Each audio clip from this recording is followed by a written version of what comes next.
Hello everyone, thanks for joining me. So today I wanted to change things up a little bit and I wanted to bring together two parts of me after seeing something really interesting on the internet. So as most of you know, I'm a psychologist and also a hobbyist. And recently I saw on Geek and Sundry an article about using Dungeons and Dragons as a therapeutic intervention, and that really excited me. So today I'm going to spend a little bit of time talking about that, but kind of expanding on it in the sense of talking about how all of our hobby is probably quite useful for our mental health.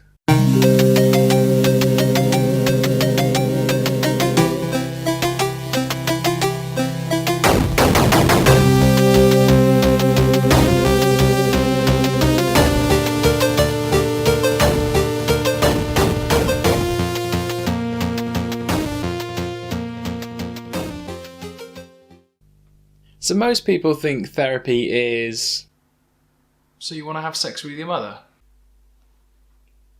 I didn't say that.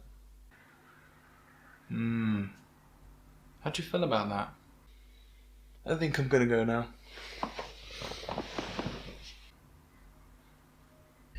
Where it's not, I suppose usually therapy is just two people in a room talking and sort of being really open and explicit with each other.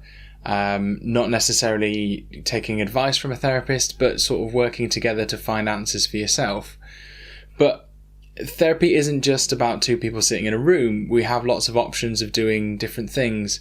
I suppose, like Geek and Sundry's article of Dungeons and Dragons, role-playing does come into it, but not necessarily in the way that we think as hobbyists. Sometimes it's a lot safer and easier for me to assume the role of you whilst you assume the role of your partner, and you can gain some more perspective as we role play of what's happening, or even going through different scenarios which potentially have less threat or risk of failure because you're too anxious to do it in real life. So we do sort of things like this, and I suppose the article on Geek and Sundry is about using Dungeons and Dragons, particularly for children with learning disabilities. But I suppose it really occurs to me that it doesn't have to be just people with learning disabilities that can benefit from using our hobby for their mental health. The reason why they're using it is because it teaches social skills, but it really occurs to me that we can use it to kind of create teamwork, develop self-esteem and assertiveness through sort of interacting with other people. I think there are quite a lot of benefits from using role-playing games in this way. So it doesn't just have to be people with learning disabilities. But I suppose what I want to make clear is that I genuinely believe other aspects of our hobby can be really good for our mental well-being. So there's a lot of talk at the moment about mindfulness, which is going to sound really hippie to you guys. But it's the principles of being present in the moment. So it uses a lot of breath work to ground you. So it's a lot like meditation, but zoning in rather than zoning out.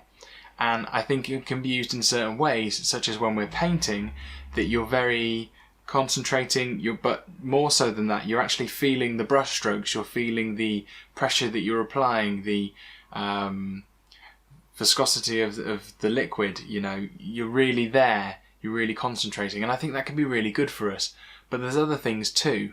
It's not only painting and mindfulness that can be useful to us though in keeping us in good shape. There's a key principle of cognitive behavioural therapy for depression, which is behavioural activation. So the principle of that is that someone who's depressed isolates themselves and stops doing things because they've got no motivation and they feel so low. But the problem with that is they're taking away opportunities for positive reinforcement from seeing friends, having nice times, and achieving things.